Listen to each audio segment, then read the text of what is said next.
السلام عليكم ورحمة الله وبركاته. بسم الله الرحمن الرحيم.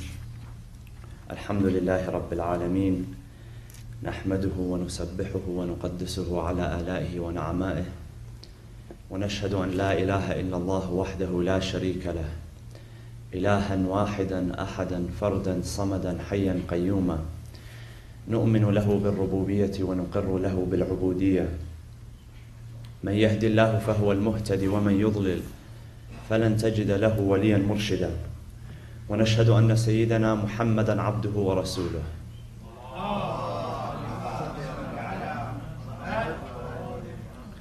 أرسله بالهدى ودين الحق ليظهره على الدين كله. اللهم صل وسلم وزد وبارك وترحم على محمد وآل محمد كما صليت وسلمت وباركت وترحمت على إبراهيم وآل إبراهيم في العالمين إنك حميد مجيد.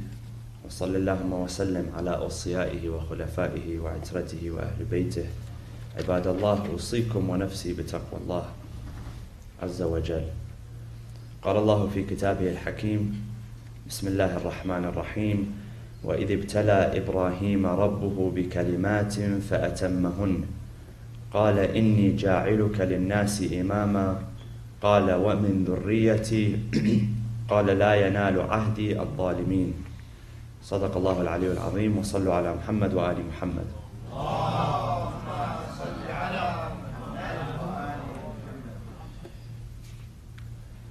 Western scholars of Islam and historians who, in their own attempt to explain and elucidate what happened with the Prophet Muhammad ﷺ as he built the new Muslim community in Mecca and Medina, claim the following. They claim the following. They say that when the Prophet first began his mission, when he first began to propagate the message of this new faith, which started in Mecca, his appeal was less to the Christians and Jews and more to the pagan Arabs that were there. Now, history tells us that if you look at the population of Mecca at the time, there weren't as many Jews and Christians living in Mecca, or let's say people of the book living in Mecca, as there were to be when the Prophet migrated to Medina, especially the Jewish population in Medina. And so what they claim is that the Prophet in the beginning did not appeal as much to the people of the book, but he did appeal to the people who were learned. Learning and education at that time, see, today when we think of education and when we think of school, today it's the responsibility of every parent to send their children to school. And in most countries, such as this country, you have to, by law, you have to send your children to school. So school and that type of education that you receive from school is a right which is enjoined by all. This was not the case in 7th century Arabia. Not everybody learned how to read and write. It wasn't a right that was enjoyed by everybody. And that's why when we talk about illiteracy, when scholars discuss illiteracy, when it's mentioned in the Quran and attributed to the Prophet, what some scholars say is that it was essentially okay for the Prophet to have been illiterate, meaning not knowing how to read and write. Why? Because we're looking at it in retrospect. In today, in contemporary times, we assume that everybody goes to school and everybody learns. So when we look at it in retrospect and we look at the Prophet as not have been taught to read or write, we look at it in a negative way. Whereas really during that time, it was not something which was available to everybody. But there were people who were learned, there were people who are literate. So what these scholars say essentially is that the Prophet appealed to them in the beginning. And then when he went to Medina, he had to appeal to the people of the book, the Christians and the Jews, because there was a larger population of the people of the book in Medina versus Mecca. In fact, many of them, historians tell us that many of the people of the book had left Mecca. The reason why they had left Mecca was because of paganism and idolatry. When they saw that the Arabs were bringing back were bringing back idols because idolatry and paganism was not born in Mecca. It was an outside influence. It was brought from outside. So when the people of the book saw that the Arabs were doing this, they were filling Al-Masjid al-Haram, which even during those times was a respected place, a sanctuary. When they were filling it with idols, and when they were worshiping them, that pushed them away. And so they left Mecca. And by the time that the Prophet was born in Mecca, by the time he began his campaign in Mecca, there weren't many people of the book. But when he went to Medina, what these scholars say is that he had to begin to appeal to the people of the book. Now, when Western scholars study Islam, they study it from a secular point of view. It's different when you approach the topic as a believer, for instance, someone who believes in the message of the Prophet, or somebody who believes in the infallibility of the Prophet, versus somebody who is looking from the outside. Naturally, you make different assumptions, right? And there's cognitive bias which is involved, one can argue. But he had to appeal to what they say is that he had to appeal to the people of the book. And so when he went to Medina, they say, he began to mention the earlier prophets. He began to mention Nuh. He began to mention Ibrahim. He began to mention Musa and Isa. These were the prophets that those communities had believed in. These were the prophets, these were the communities that had believed in the revelations that those prophets had received. And they had claimed to follow the law of those earlier prophets. And so what these scholars say is that that's exactly what the Prophet appealed to when he went to them. Is that he saw that, and of course this is in their terms, he saw that he could not influence them, so he had to mention Nuh, he had to mention Ibrahim, and that's why there is a mention of Ibrahim. Now, while some of the underlying assumptions are true, but sometimes, Amir al-Mu'mineen reminds us when the Khawarij stood against him, and when they said that there is no rule except for the rule of God, what did Amir al-Mu'mineen reply to them? He said, "Kalimatu haqqin yuradu biha batil." He said, what you say is true, because truly there is no God, and there is no authority except for God, but what you are implying is false. Kalimatu haqqin yuradu biha batil. And sometimes you'll see arguments like that, where what the person is saying, the statement in itself is true, but what they are implying is false.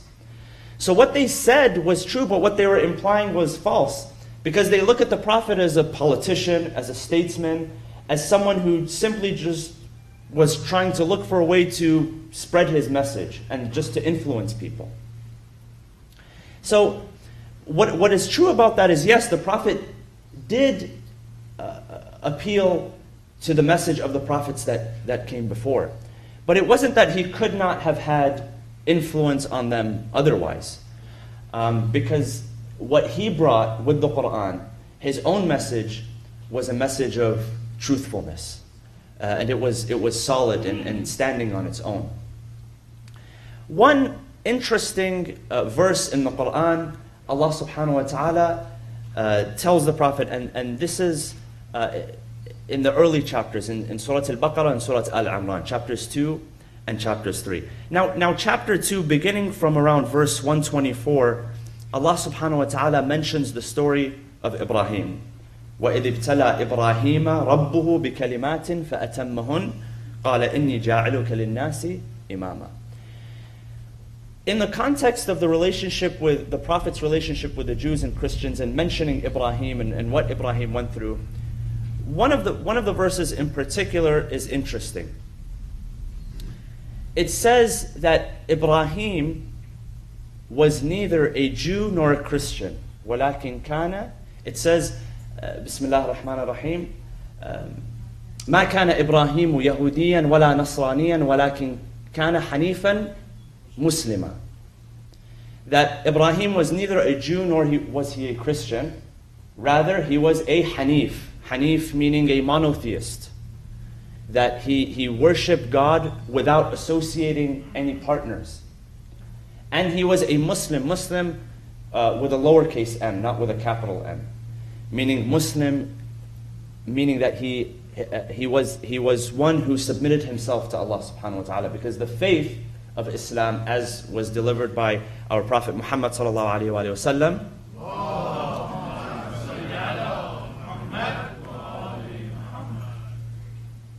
was not existent at that time. So when the word Islam or Muslim is brought in that context, what it is referring to is someone who submits completely to the will of Allah subhanahu wa ta'ala.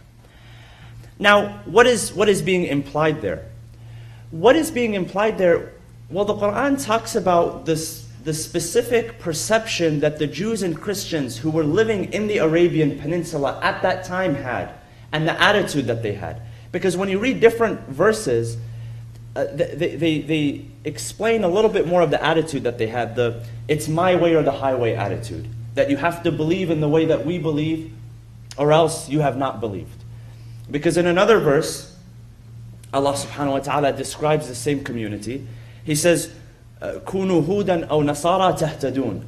What they said was that you have to either be Hud, meaning Jewish, and it's an interesting term which is assigned to them. Hud, which comes from the term that they used to utter. They used to say Hudna, meaning that we have been guided. So that's where that term comes from, Hud and Yahud. كُونُوا هُودًا أَوْ نَصَارَى تَهْتَدُونَ. That either you join our faith, and the Christians say that you join our faith, and that's the only way that you will receive guidance. So the Quran is not condemning Judaism, nor is it condemning Christianity. It's condemning the attitude that these people had, that you have to believe in the same way that we believe, or else you have not believed. And that's why, it's interesting, because sometimes when we read the verses of the Quran, we think that, or we perceive that Allah subhanahu wa ta'ala is singling out certain communities just because they are those communities, or is singling out certain people. Why does the Quran not make mention of many names? Because people ask this question, is there are concepts which are so important.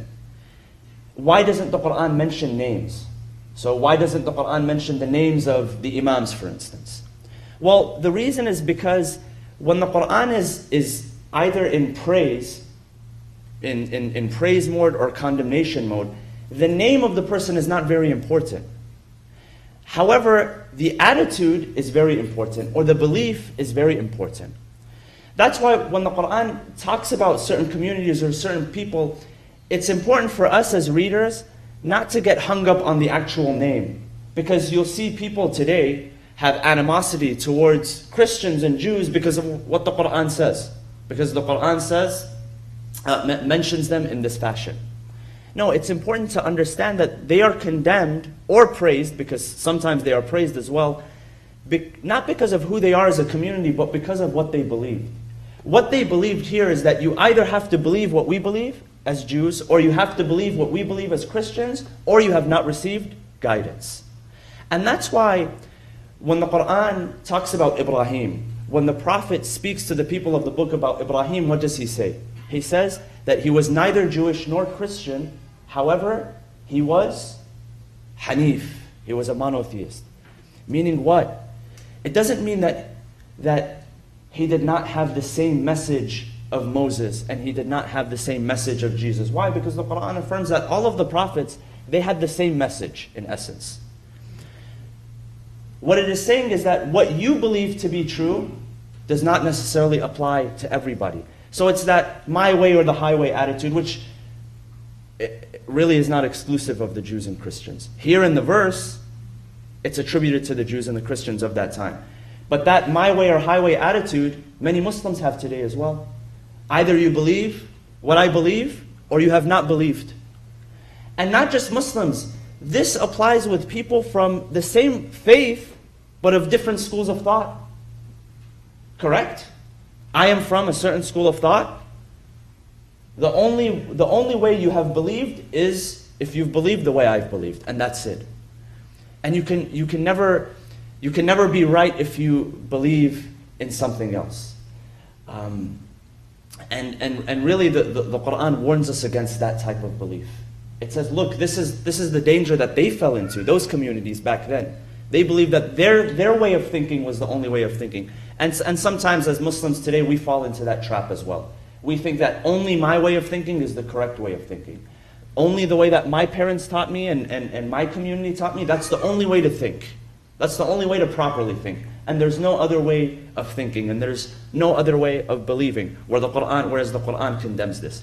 So that's why, that's one instance where the Prophet mentions, our Prophet Muhammad ﷺ mentions Prophet Ibrahim to the Jews and Christians, the people of the book that were in Medina, just to show them the fallacy of their ways. And to be free thinkers, because one of the issues that's brought up, why they are condemned is because they believed what they believed because as a result of them not being free thinkers. Sometimes it wasn't a matter of what was right and what was wrong. It's simply, I believe in this because my father believed this way, or because my grandfather believed in this way. Anyways, the Quran talks about the Prophet Ibrahim in Surah Al-Baqarah, beginning from verse 124. He says, Bismillah ar-Rahman ar-Rahim, وَإِذِ ابْتَلَى إِبْرَاهِيمَ رَبُّهُ بِكَلِمَاتٍ فَأَتَمَّهُنْ قَالَ إِنِّي جَاعِلُكَ لِلنَّاسِ إِمَامًا قَالَ وَمِنْ ذُرِّيَّتِي. Ibrahim's reply, what about my progeny? قَالَ لَا يَنَالُ عَهْدِي الظَّالِمِينَ. What does this verse say? And remember when his Lord, meaning the Lord of Ibrahim, tried Ibrahim. Ibtala. The word here is ibtala. وَإِذِ ابْتَلَى إِبْرَاهِيمَ رَبُّهُ. Even though the word Ibrahim comes before the word Rabb, but the way it's structured in the Arabic language, if you read it, وَإِذِ ابْتَلَى إِبْرَاهِيمُ رَبَّهُ, that would be kufr. That would be saying that Ibrahim tested his Lord, whereas it was the other way around. وَإِذِ ابْتَلَى إِبْرَاهِيمَ رَبُّهُ. So that means that his Lord, Ibrahim's Lord, tested him. بِكَلِمَاتٍ. He tested him and he tried him with words. Now what do commentators say? What are these words? Well, some commentators say that these words are commandments which were given from Allah subhanahu wa ta'ala to Ibrahim. So some of these commandments are basically to institute various kinds of rights, such as the maintenance of personal hygiene. Some scholars have said that no, this refers to the rites of Hajj. And now we are in the Hajj season. We are nearing the end of the month of Dhul Qa'dah and approaching the month of Dhul Hijjah. And these practices, the rites that the pilgrims perform, are rites which were established during the time of the Prophet Ibrahim when he raised the foundations of the Kaaba, which were there. And beginning from that verse, chapter 2, verse 124 onwards, the story of Ibrahim is given. So what does Ibrahim do? What does he ask from his Lord? What does his Lord ask from him? And some of the prayers of the Prophet Ibrahim after he completed his mission. These are very important. So he says, I tested you and I tried you. And so it doesn't, this verse specifically doesn't say what was the test, what was the trial. But if you study the life of Ibrahim, you would see that he went through a number of trials. Number one, he started with his own people who forgot the worship of God and would associate partners with God, the idol worshippers. And his story is mentioned in the Quran where he toppled one of the idols during one of the festivals and destroyed them. And they decided, because of his insolence and then because of his blasphemy, because he defended his act against the false idols, that they would punish him and that they would throw him into a burning fire. And they placed him in a catapult because the fire was so big, it generated so much heat that they couldn't get close to it, so they had to catapult him in. And narrations tell us that mothers would not feed their children so that they can save money to purchase wood to burn in the fire. That's how extreme they were in their false belief. And sometimes people, they get that extreme in their false belief. Right now we're living at a time here in the United States, and what happened last weekend and what might happen this weekend as well, where you see extremity, you see extreme behavior manifest right in front of you. And what does that show us? That shows us that extreme behavior is not limited to a certain time. So when the Quran is talking about extreme behavior, this isn't something that just happened 1400 years ago, or in the case of Ibrahim, thousands of years ago. This is something which is manifest. And that's why the hadith tells us that what the Quran talks about is relevant for every day and every age and every place. So they wanted to launch him into the fire, and they placed him into the catapult. Jibreel comes to him and he tells him, you've passed the test. You've gotten to a point where you've passed the test. You're sitting in the catapult, they're waiting to burn you. And he says, I'm here as a messenger from God, and I'm here to help you throughout this journey. Anything that you wish, anything that you ask for, I'm here to obey your commands. I'm here to help you. I'm here to assist you. And Ibrahim, at that moment, imagine, finally you've gotten your ticket. When you're put in that position and somebody finally shows you a way out, what happens? You jump on that opportunity. Still, Ibrahim, he was patient, and he said the following. He said, you can't help me. Only my Lord can help me. You, Jibreel, you can't help me. You don't have the power to help me. Only my Lord can help me. He said, okay, if I can't help you, then ask. Make a statement. Say something. Ask for your request. And then he said, Ibrahim responded, he said, عِلْمُهُ بِحَالِ يُغْنِي عَنْ سُؤَالِي. He says, his knowledge of what is in my heart, it suffices for me. So much so that I don't need to ask. Because my Lord is my creator. He's the creator of my heart. He knows what's in my heart. The creator knows what's best in the creation. He says, my Lord created me. He knows what's in my heart. عِلْمُهُ بِحَالِ يُغْنِي عَنْ سُؤَالِي. And this was just one of the tests. The Quran talks about the other tests that he went through. He came across a Namrud, and he argued him in the context of the creation of God. And Namrud had claimed that he was a creator. And narrations later tell us, because they part ways, but narrations later tell us that a Namrud dies due to an insect biting him. A man who saw himself as a god is brought down by a tiny insect. And then of course he continues to the Arabian Peninsula, where he is ordered to raise the foundations of the Kaaba and sacrifice his own son with his own hand, with his own knife in front of him. Multiple attempts. And so when the Quran, although the Quran doesn't mention them in this verse, but we know through reading other verses what that ibtila was. And of course when he sacrifices his own son, Allah subhanahu wa ta'ala says that this is truly this is the real ibtila. That he had to take something that he loved, or someone that he loved so much, and he was ordered to destroy that thing with his own hands. That was a true test of the servitude. Anyways, Allah subhanahu wa ta'ala tells him that because you've gone through that, we've made you as an imam. And that's one of the few times where the word imam is mentioned in the Quran. Inni ja'aluka linnasi imama. Truly you're a leader, not because your name is Ibrahim, or because you came from a certain family, but because you were tested and tried and you passed the test. Every struggle that you go through today in your life, that's what makes you a leader. Leaders are people who have experienced what life has, and they're able to lead other people because of their experiences, whether they were good or bad experiences. But that's one definition of a leader. Inni ja'aluka linnasi imama. Ibrahim cherished this title so much. You know, when you cherish something, you don't just want it for yourself. You want it for your loved ones. If somebody gave you a gift that you cherish,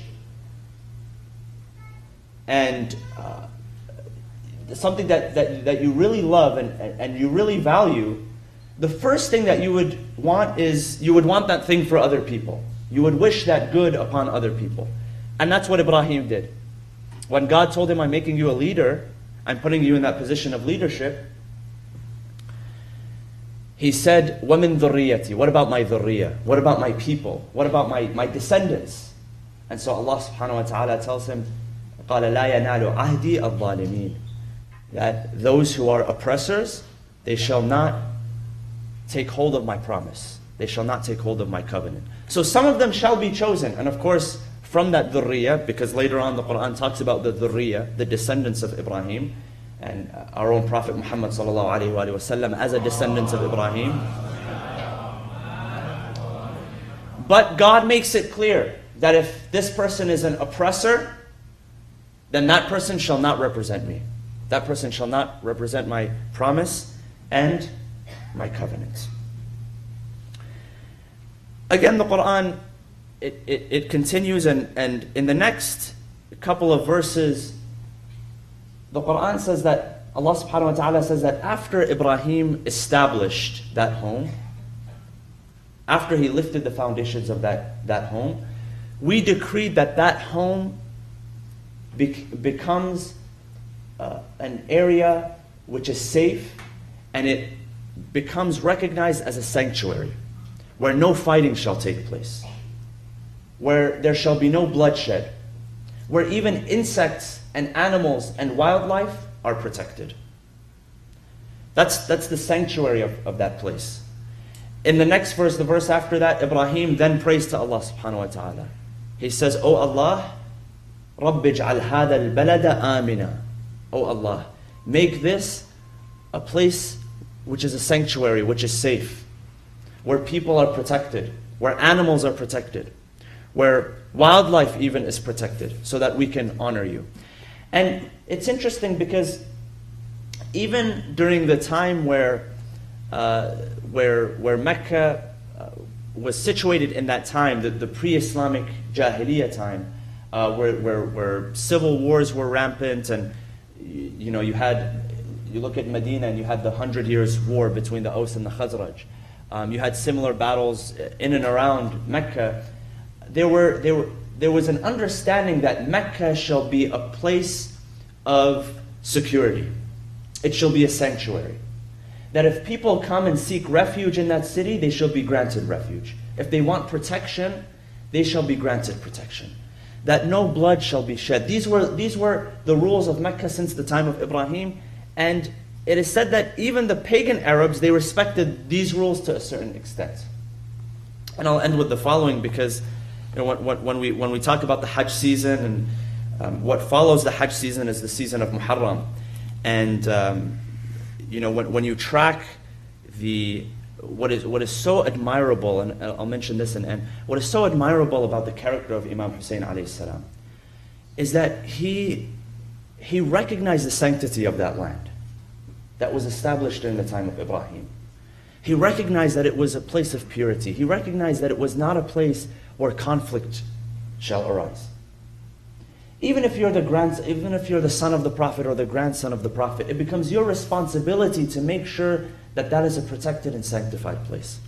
And that's why when Imam Hussein alayhi salam left from Medina to Mecca to perform the Hajj, and then he was unable to perform the Hajj because it is said that Yazid had commanded that assassins be sent to Mecca because he had refused to pledge allegiance to Yazid, that assassins be sent to Mecca and that he be killed even if he is clinging to the walls of the Kaaba.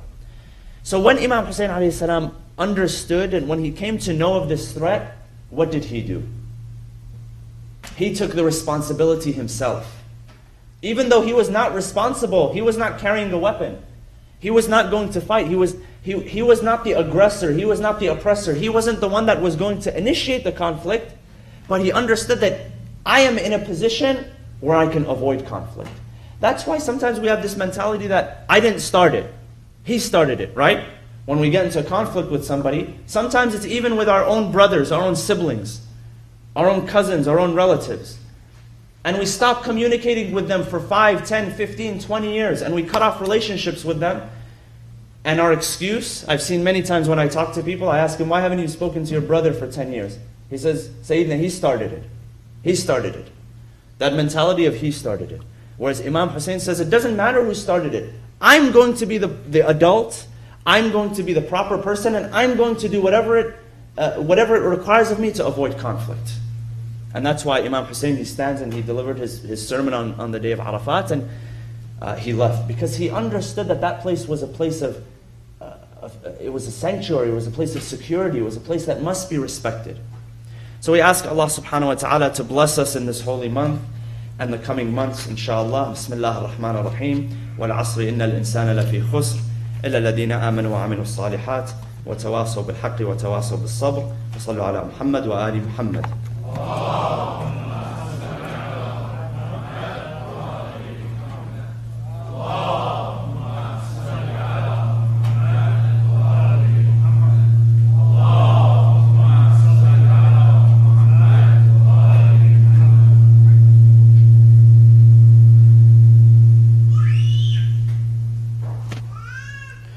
بسم الله الرحمن الرحيم. الحمد لله رب العالمين، نحمده ونسبحه ونقدسه على آلائه ونعمائه، ونشهد أن لا إله إلا الله وحده لا شريك له، ونشهد أن سيدنا محمدا عبده ورسوله.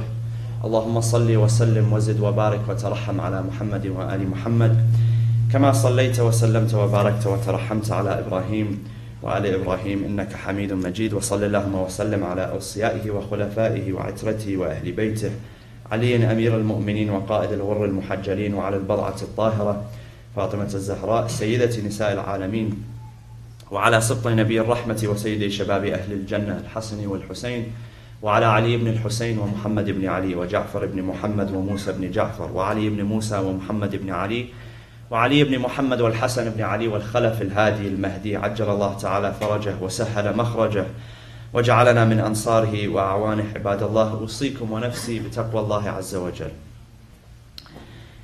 It's been narrated that today, this date in the month of Dhul Qa'dah, represents the birth of the Prophet Ibrahim, and according to some narrations also the birth of the Prophet Isa alayhi salam. And I thought I'd mention one of the narrations which is narrated by Al-Allama Muhammad Baqir al-Majlisi in Bihar al-Anwar. He narrates the following. He says that the Prophet Isa alayhi salam, he sent forth two of his companions on an errand, to perform an errand. And both of these companions came back, and when they came back, of course, it doesn't talk about how long it took them to run these errands. It must have been a long time. But when they came back, one of them was like a withered water skin. If you've ever drank water out of a canteen, a water skin, when it's emptied, it collapses on itself, it withers. One of them came back, he was skinny, he was like a withered water skin. And another came back and he had gained a lot of weight. You know, he was fleshy, he was fattened. And so Isa alayhi salam asked them, he said, what is it that brought you this state? What is it that brought you to this state? So the one that had basically lost weight, had become like a little withered water skin, had said, fear in Allah. I had fear. So he asked the other one, who had gained some weight, who would look like he was doing well, he said, what about you? What brought you to this state? He said, trust in Allah subhanahu wa ta'ala. One of them had fear, and one of them had trust. Now these are both desirable moral attributes, to have fear in Allah, but also to have trust in Allah subhanahu wa ta'ala. But these are two complementary states. And the reason I say that is because we're taught more about fear than about trust. We're always taught to fear something. And what's interesting is this narration shows us the physical effects that fear may have, that a person becomes weakened. So if you have fear, but no trust in Allah subhanahu wa ta'ala, then this happens to you.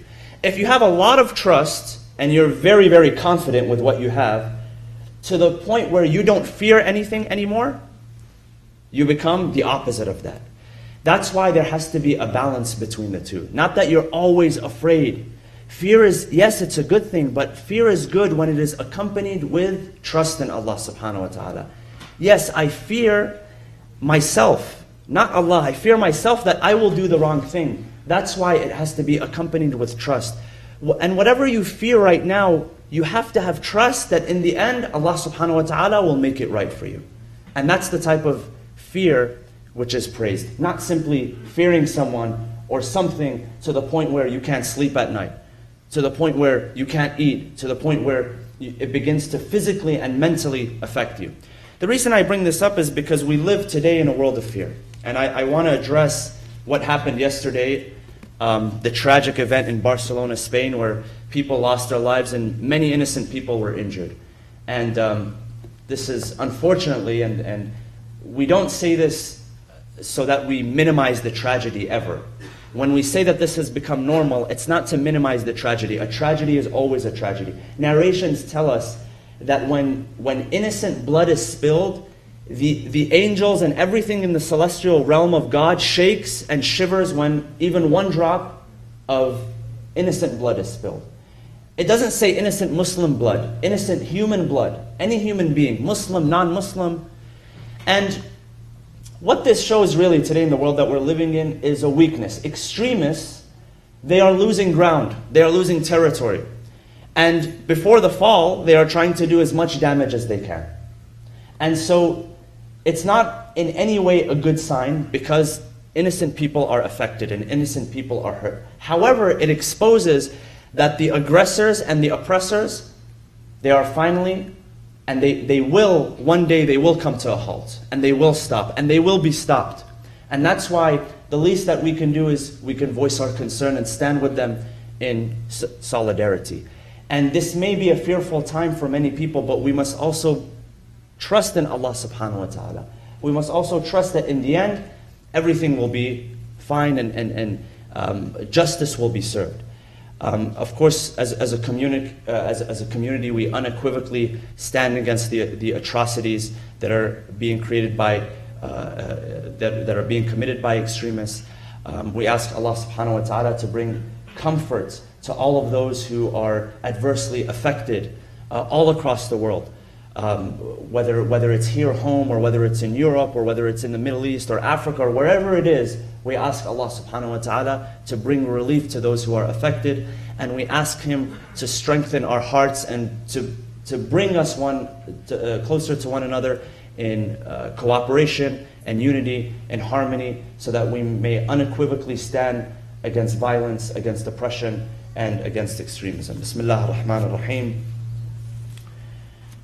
اللهم اغفر للمؤمنين والمؤمنات والمسلمين والمسلمات الأحياء منهم والأموات تابع بيننا وبينهم بالخيرات إنك مجيب الدعوات إنك قاضي الحاجات إنك على كل شيء قدير برحمتك يا أرحم الراحمين وصلى الله وسلم على سيدنا محمد وعلى أهل بيته الطيبين الطاهرين.